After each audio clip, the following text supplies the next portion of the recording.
a relatively small plot of artichokes, lettuce, tomatoes, watermelon, and Irish potatoes. While working in this garden, McIlhenny stumbled upon his miraculous discovery. As McIlhenny recounted later, he'd just begun to clear the weeds, wind-borne rubbish, and ashen debris in preparation for planting, when he was stunned to find a dozen or so stunted red pepper plants, bearing fruit, poking up out of the undergrowth and tangle.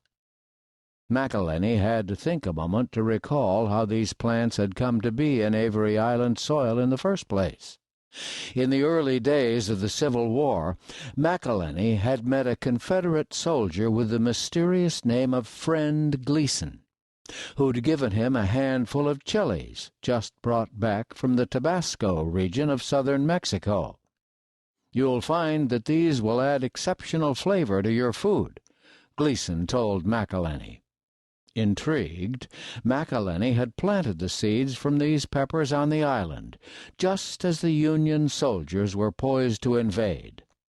Astonishingly, McIlhenny thought, Gleason's chilies had survived and thrived, despite the sacking of the island. McIlhenny remembered stripping a few of the peppers from their stalks and taking them into the plant shed to study them more closely.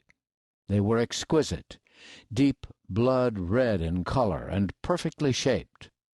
Although not a religious man, McIlhenny found it impossible to deny the divine qualities of plants that had stood up to hellish destruction, according to family legend.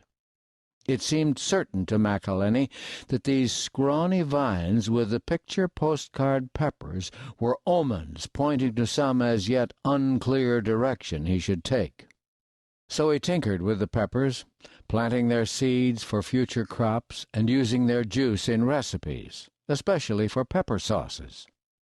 The ex-slaves on Avery Island were familiar with hot flavors from their native African and Caribbean cuisines. McIlhenny asked them for advice. Some of them said the pepper juice had to breathe over time before its full taste and character could be brought out. Let it mature and ferment, they told him. Others offered suggestions for ingredients that taste best with peppers. Based on their recommendations, McIlhenny added salt and vinegar to pepper mash and aged the mixture for 20, 30, 40 days. When he finally unveiled his concoction, McIlhenny feared the worst. This mishmash, full of disparate flavors, could never have a pleasing taste, he thought. Upon sampling it, though, his concerns were immediately allayed. He was overjoyed by the pungent but rewarding recipe he'd cooked up virtually by accident.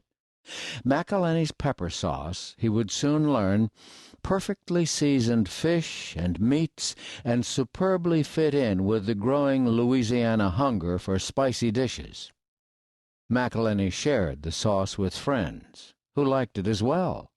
So he poured the thick wine-red liquid into discarded cologne bottles with narrow necks, added sprinkler fitments so only a drop of the piquant sauce could be dispensed at a time, labeled them E. McIlhenny Tabasco pepper sauce, and offered them for sale. In the initial shipment in 1869, wholesalers were so excited about the prospects for this fresh and entirely original condiment that they purchased nearly 700 bottles for national distribution at $1 each, equal to about $15 per bottle in today's money. And thus, what we now know as Tabasco sauce was born. McIlhenny's story is an engaging, uplifting narrative of a providential pepper plant that saved the fortune of a once wealthy but now humbled man and his family. The trouble is, large parts of it are false, nothing more than marketing fables Edmund McIlhenny fabricated to promote his new product as one that had risen up out of the depths of the Civil War. This much is known to be true. His ex-slaves did help